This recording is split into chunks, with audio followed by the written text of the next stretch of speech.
Hey, Larken Rose here. You don't have the right to not have your feelings hurt. Now, plenty of people know that. Pretty much anyone who's actually mentally an adult knows that. Plenty of other people are saying that. But I wanted to do a short video, hopefully it ends up being short, about why that needs to be said and why there's anybody pretending otherwise, why there's anyone pretending that feelings and being offended and triggered are so important that that should be the focus when it comes to discourse and competing ideas. And it's completely a way to try to control the narrative and control the debate, or make there not be a debate, by saying, well, any opinions that are in that category are just hurtful and mean, and so anybody who says them, we're just going to say you're bad people and now we don't have to listen to you. I mean, that's obviously why the left does that in a whole bunch of ways. And there's a bunch of concrete examples, and you can see just the dreadful outcomes. For example, I'm going to say some bad words in this video. The person who goes by the name Leah Thompson, the swimmer, is an asshole, is a completely self-absorbed, narcissistic, inconsiderate asshole. But because they were born male and they identify as female, there's this weird rule that you're not allowed to point out that that person is being a complete asshole by cheating. And certainly not the only one, it's happening all over the place. Just blatantly cheating and victimizing people who were born as women by being a self-absorbed cheating piece of crap. Because obvious physiological advantage, so that, oh, the fastest female swimmer, only you weren't born female. Whatever you feel like is completely unrelated and independent of the fact that you are using a physical advantage to cheat. It is exactly as obnoxious as if somebody said, well, you know, I'm in wrestling and I'm going to wrestle in the 100-pound weight class even though I'm 250 pounds because I identify as 100 pounds. Now, if the person truly believed they were 100 pounds, would that make any stinking difference? No. Would anybody with a brain and a conscience and any grasp on morality and fairness allow that? No. Would anybody with a grasp on reality and fairness allow Leah Thomas to swim against women who were born women? No. But you're not allowed to say that. Well, now some people are finally saying this is obnoxious and weird and rude. But it's this completely hypocritical approach that says that, well, the feelings of the women who were born women who don't really want someone with male genitalia wandering around their locker room nude, they don't matter. And if you have those feelings, well, you need an attitude readjustment and you need re-education because your feelings don't matter at all. But this person's does because they're in a special class. Now, this is a ploy that's been used all over the place, you know, all throughout time. It isn't just about the trans thing. You can see it all over the freaking place. One of the biggest sort of global political examples is Israel, the state of Israel, not the people, not the place, the state, the ruling class, and the violent thugs who commit violence on behalf of that ruling class.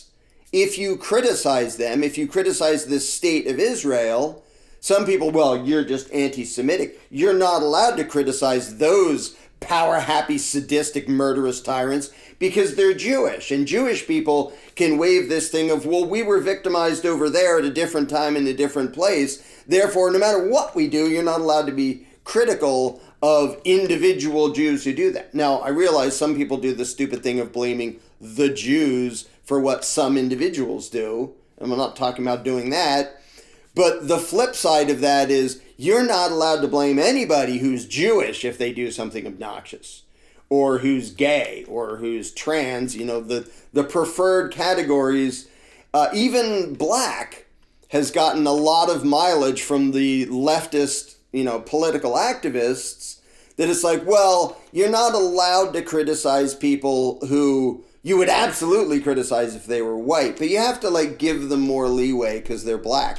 the irony of that is, what could be more racist and insulting to black people to basically say, well, we don't hold them to as high a standard. We expect them to be stupid and violent, so you can't criticize them for that. Like, wow, how racist can you possibly get? And yet, some people will still try to use that as an excuse to say, this group you're not allowed to criticize. And it's such an ugly, horrible game, and you can see it all over the place. And sadly, you see it all over the place because it works. Because too many people are trying to be nice, which is sort of ironic.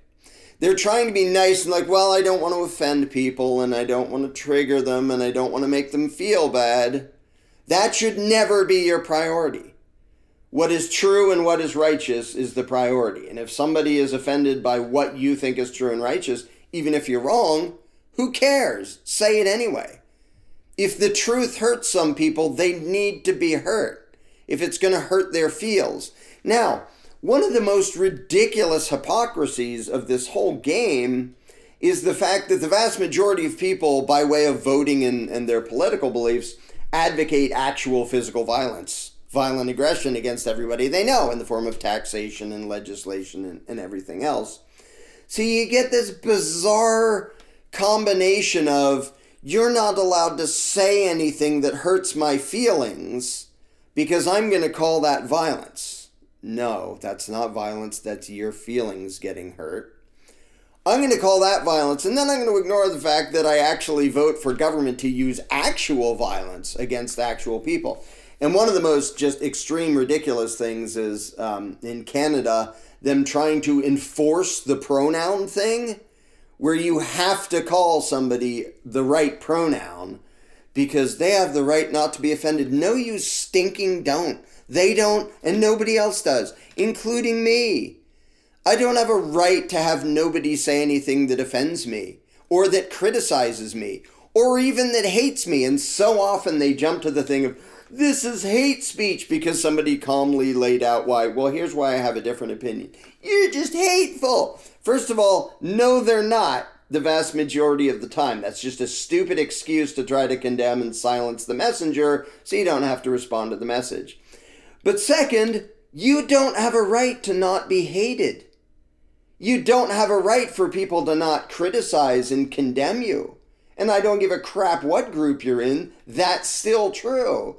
And saying, well, we're in a marginalized group. I don't give a crap. You're an individual. If you do something that deserves criticism or condemnation, or even you do something that I don't think does, but somebody else wants to condemn you or disagree or whatever, they have the right to do that. They don't have the right to initiate actual violence against you, but they can say whatever the hell they want. They have the right to do that. And for you to pretend that your feelings matter enough that they should be like ostracized and maybe forcibly silenced, whether you're talking about actual government coercion or just let's get everybody to make them not talk anymore, that's just obnoxious, and it's cowardly, and it's evil. And that is true even if that person is a butthead. So taking this principle to the logical conclusion, even somebody who goes around being a complete like racist asshole and calling everybody the N-word, trying to be malicious. Like, I know everybody gets the label racism thrown at them. I'll probably get it thrown at me just for making this video because it's such a convenient thing to shut down discussion.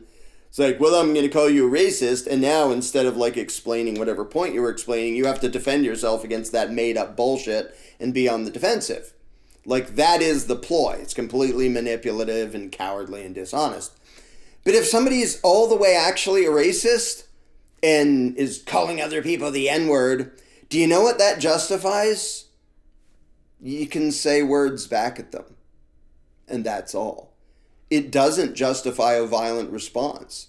And that's one of the most extreme examples where people go, well, if you called him a boop, then of course he's going to punch you in the face. Really? That's the self-control we should expect from it. That's the moral standard. You said a word and it hurt my feelings, so I violently attacked you. Guess what? You're the stupid, immoral thug if you did that. He's just an asshole because he said some mean words. But you're the stupid, violent, immoral thug if you responded to words you didn't like with actual violence. And the thing is, it does not serve civility or rationality or like any useful discourse of any kind to pretend that people's feels matter. Like if you want to have an actual debate, even about something like racism, like if there's an actual white supremacist and, the left pretends the whole country is white supremacist, which is just laughably stupid, because if it was, people would be saying they are.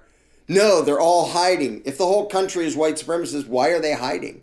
Why is everybody walking on eggshells to not say anything that might be misconstrued as duh? So it's a stupid claim.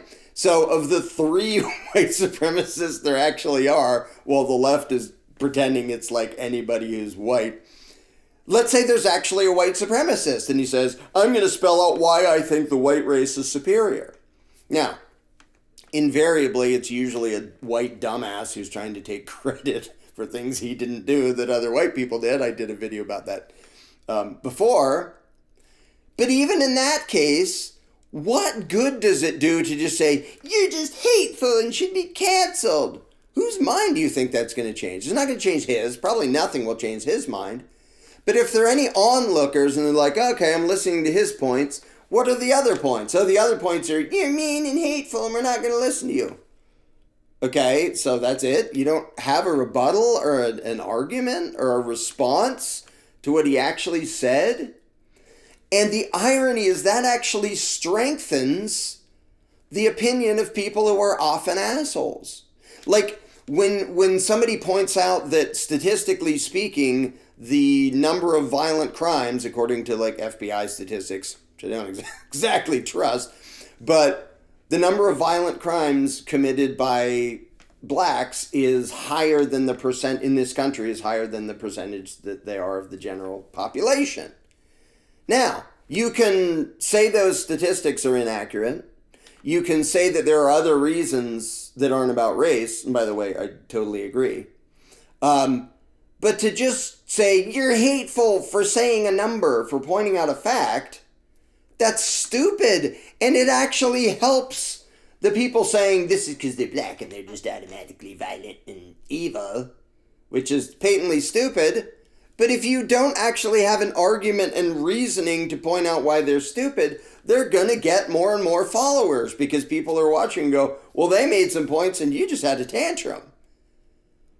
And so even in the case where somebody's being a jerk or stupid or intentionally malicious with their words, the whole cancel thing is just patently stupid because all it does is shut down discussion. And even when people have dumb ideas, shutting down the discussion isn't going to make those dumb ideas go away. It's going to make some people think, well, I guess there isn't a rebuttal to those dumb ideas. Which is why, when some people say, it's the Jews, and I made a video about it's the Jews and why pack mentality is stupid and blaming a group for what individuals do is idiotic. And you can point to it and say, well, look, statistically speaking, Jews are way overrepresented, like as a percentage of the population, in banking and in politics. And that's totally just factually true. Now, if somebody doesn't like that fact and goes, you're anti-Semitic and you hate speech, like, okay, did reality change because you had a tantrum at it? Or do you want to actually have a talk about, well, why is that? Is it because they're just evil, they're just born evil, which is just ridiculous and stupid?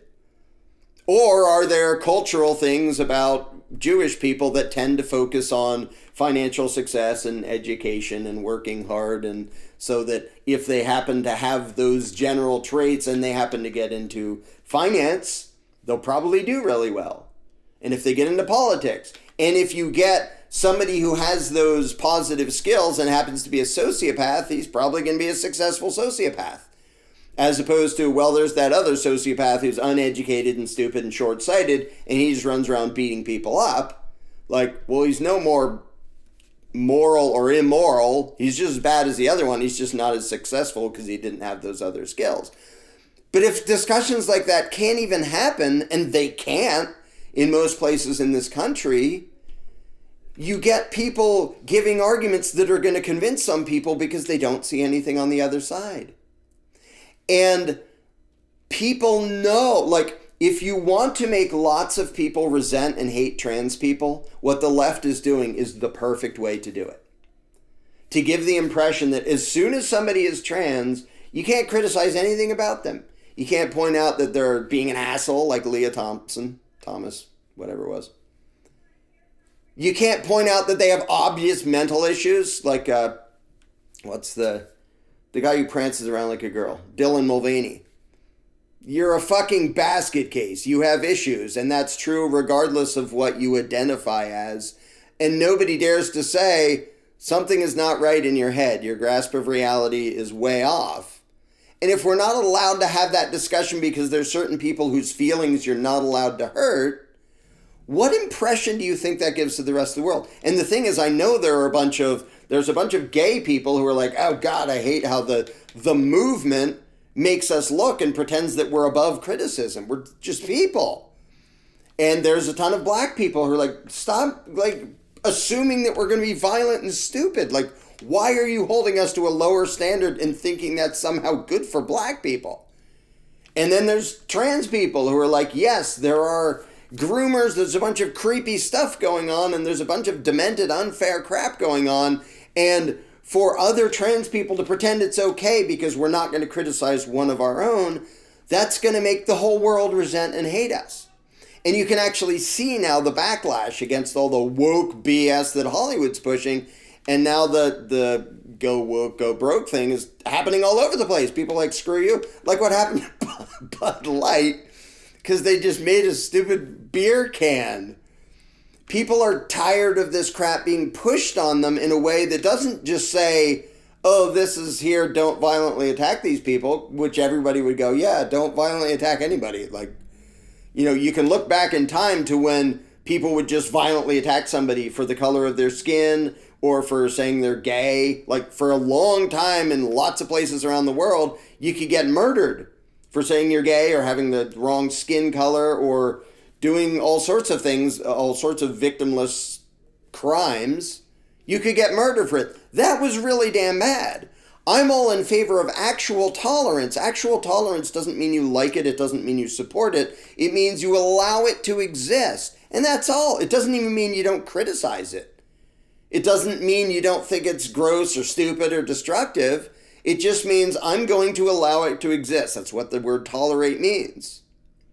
But then they play the game that says, no, tolerance isn't enough. We have to shove our agenda down your throat, and you have to like it and praise it and say, oh, you're so bold and you're so brave and you're so courageous. Because anything short of that makes you hateful, which is stupid and disingenuous and isn't actually convincing anybody of anything. You're just terrorizing people into pretending they think a certain way. Well, guess what the long-term result of that is people quietly say, you know, some of these people who identify as trans, they seem kind of screwed up in the head, but I don't dare to say that out loud because I'll be called hateful. So if you have mental disorders and you're trans, well, nobody's allowed to point them out. And if you're being an obnoxious, selfish asshole and you're trans or gay or black to some extent, nobody's allowed to criticize you. That's just going to make more people resent those groups because those groups, for some reason, have a get-out-of-criticism-free card because Feelz.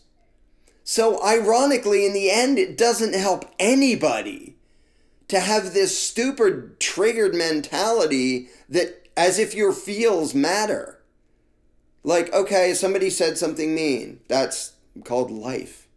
You know, the number of people who have called me nasty things because they believe in government and I don't, when I'm literally advocating more freedom for them than they advocate for themselves, and I'm literally advocating peaceful coexistence, which only voluntarists do. Democrats, Republicans, everyone on the political spectrum advocate violent authoritarian domination by way of government power. The only ones who don't are anarchists and voluntarists. And I've gotten tons of hate and criticism and condemnation.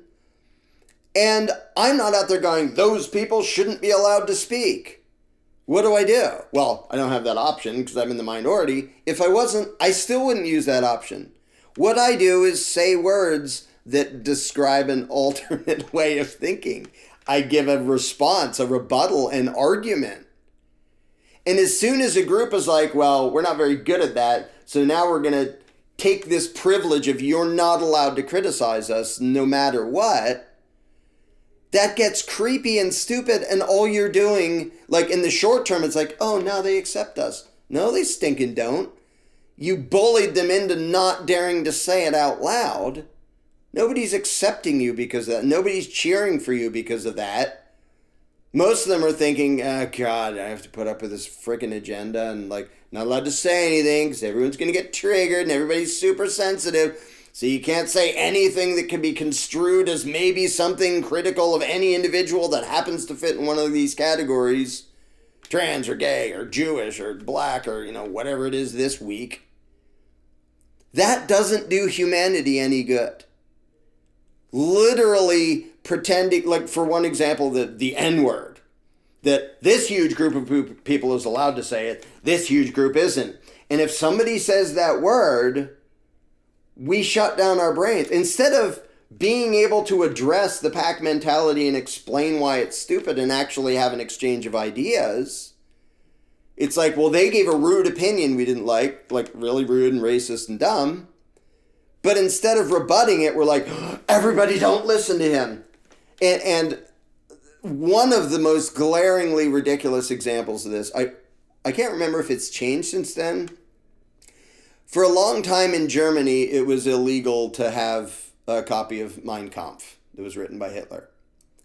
Nothing could be more idiotic than having something like the Third Reich happen and then having people say, let's not look at it and don't mention it and don't study it and don't translate his speeches and don't read his book.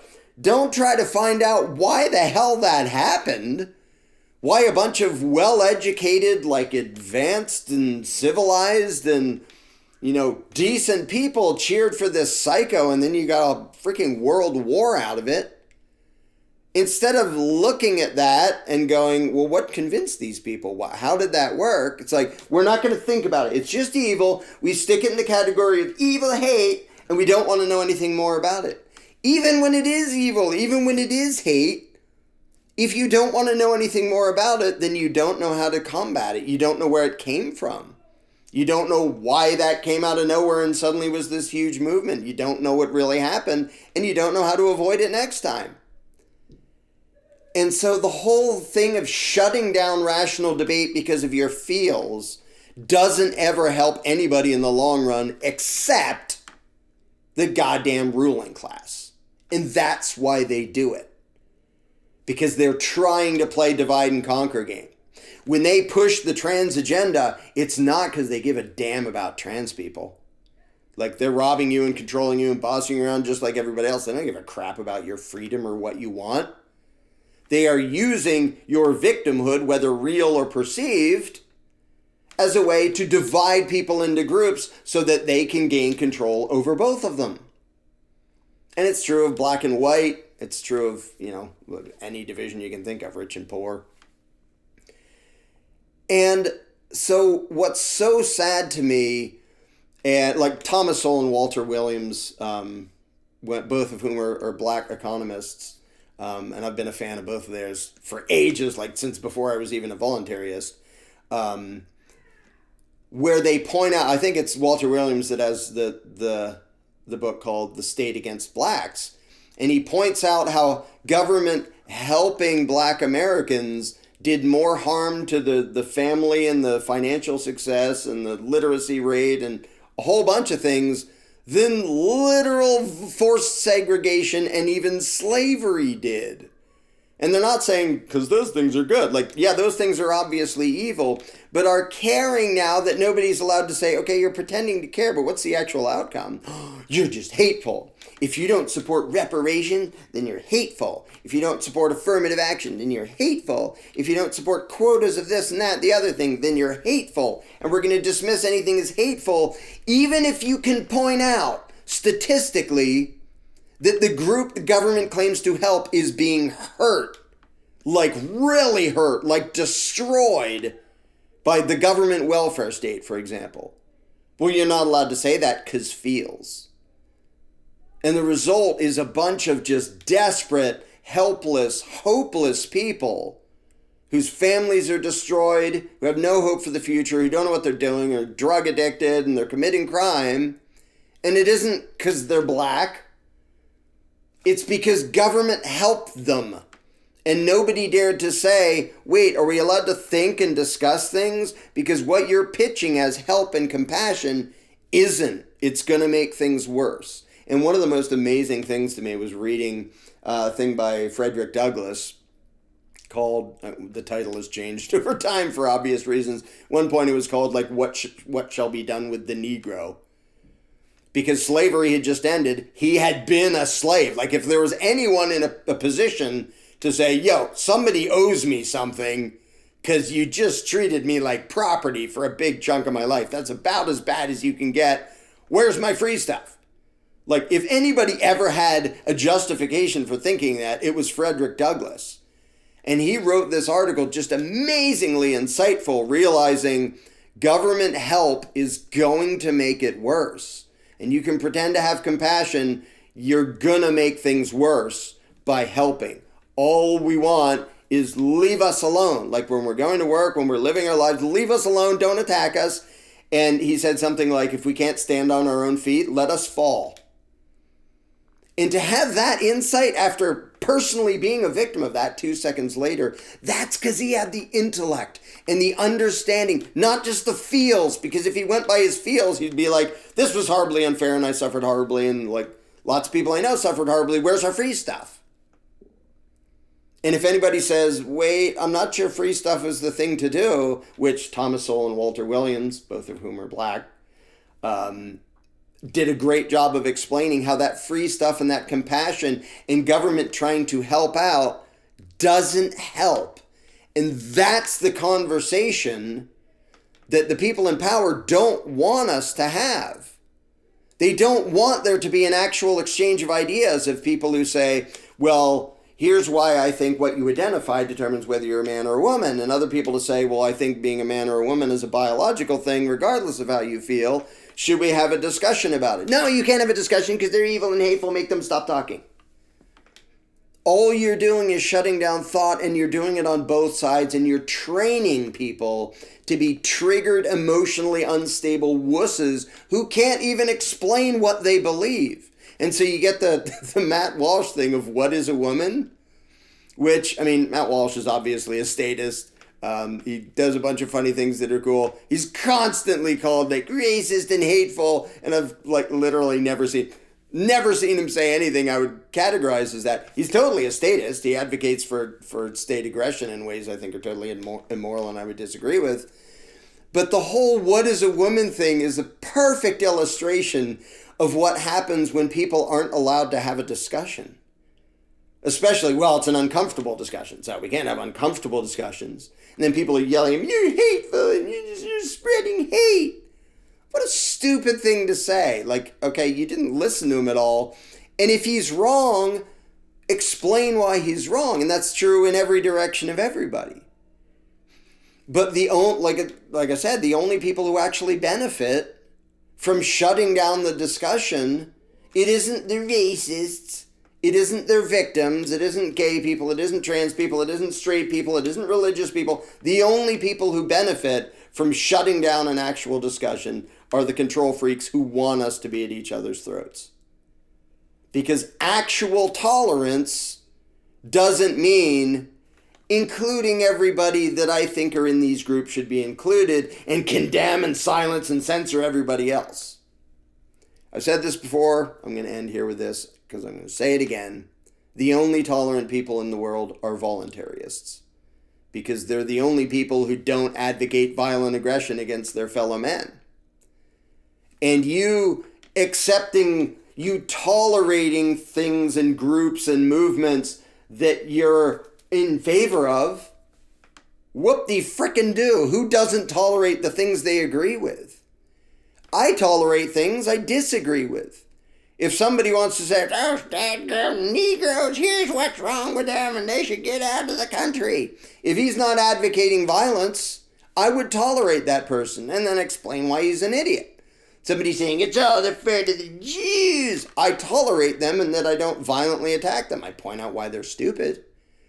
And the moment they lift a finger to actually use violence against somebody for being Jewish, then it's time for defensive violence. Need a gun? I'll lend you one. I've wrote a number of articles for JPFO, Jews for the Preservation of Firearms Ownership. So, but people lose that distinction and they think that, never mind the aggression and actual violence that government does all over the place. If it hurts my feels, it counts as aggression, microaggression, and all these muddying of the water BS. Because they want to be immune from an actual discussion. And the thing is, even if, the people you tolerate and are all proud that it's Pride Month, we're all going to tolerate these people who right now society say, we should totally tolerate them and adore them and worship them and support them and not say a single word critical of anything that any of them ever does. That's not tolerance. It's pushing advocacy and at the same time trying to silence anybody who says, yeah, but I think there are things worth mentioning. Or even people who are just being total jerks about it. Even silencing them doesn't help. And so it's pathetic to watch how quickly every single group of people, because this is a people thing. It's not a gay thing. It's not a black thing. It's not a white thing. It's not a rich thing. It's not a poor thing. It's a people thing. Most people, if them and their group are given the power to silence the people they disagree with and tax them and regulate them and control them and occasionally exterminate them, they would. Straight people would do it. Gay people would do it. Black people would do it. White people would do it. Black people have done it. White people have done it. There have been exterminations in either direction. The question is not, are you tolerant because you accept the people you like? The question is, will you actually tolerate the people whose opinions you resent and find disgusting and horrible and nasty and hateful and whatever else? Because if not, you don't give a crap about the truth and you're completely intolerant. To tolerate opinions you agree with, whoop-de-doo, what kind of virtue is that? And you don't have to agree with the ones you disagree with, by definition. You just have to allow them to exist. And the political left right now, all those young, deluded, idiot communists who fell for all that crap and eagerly and emotionally shout down anyone trying to explain something different. You're hateful and intolerant. No, they're not. You are. Or they might even be hateful sometimes. That label gets thrown around way too often. But you're the intolerant ones because you can't even have a discussion. And you're allowed to condemn somebody and then explain why they're wrong about it. I can condemn the Third Reich as really evil and Mao's China and the Soviet Union and a bunch of authoritarian, whether it's communist, whatever label they stuck on it. I can condemn them and then explain why they were wrong and why it ended that way. And I did that. I made a video ages ago, which I knew would trigger people, called What's So Bad About Nazis? And I actually asked the question, what's so bad about Nazis? Does that mean you like them? No, they were freaking horrible. They were evil, violent, authoritarian psychos. But why? And I go through trying to understand, why did that happen? How did that become popular among a civilized, progressive people? How was that the outcome? And you can do the same thing about the Soviet Union and Red China and North Korea and all over the place. But if you don't actually want to know the truth, if you don't want to understand your enemy, even all the way up to, well, he's a serial killer, he kills people and eats people. Okay, I'm not saying tolerate that like it and it's great, or tolerate the person doing those things, because that's violent aggression. He should be stopped by any means necessary, including shooting in the head. But even in that scenario, it helps more to understand what on earth just happened, and are there ways to see it ahead of time and plan for it and watch out? Are there any signs? Are there any red flags that somebody may be about to go off the deep end? Or they're already a psycho serial killer? In no case is it an advantage for humanity to try to not understand any point of view. And right now, there's a huge number of people who are literally trying to not understand points of view that trigger them and give them negative feels. And that's just stupid. It's not even good for you. It doesn't help you. Like, know your enemy. No, I don't want to know my enemy. I just want to think he's evil, and then I'll just pretend he doesn't exist and never understand why anybody would think that. And the one nice sign is there have been a bunch of people who started in that direction and then started to look into the other side and say, oh, well, there are actually things that matter and kind of make a point, and responding to anti-black racism with anti-white racism isn't really going to fix things. Duh. So some people have sort of escaped the emotion-driven, triggered idiocy to have a discussion. But anybody who doesn't, the fact that you may be in the popular group that now we're allowed to hate, we're societally allowed to hate, like white people and men and rich people, and here's the list of people you're allowed to hate right now. And we don't have to listen to them, and their opinions don't matter, and everything they say is hate, and we're going to demonstrate how compassionate we are by constantly talking about how much we hate them and how bad they are. Wow, look in a stinking mirror. The only difference between you and the people you hate, or what you imagine them to be, is that right now you have the influence and the power on your side. That doesn't make you better. It makes you the exact same thing as them. And so it's kind of frustrating to watch. But my advice for anybody who's triggered by anything, like that's hateful and I don't want to hear it, do you all the way understand, even if you still think their position is evil and stupid, and do you all the way understand why people would think that?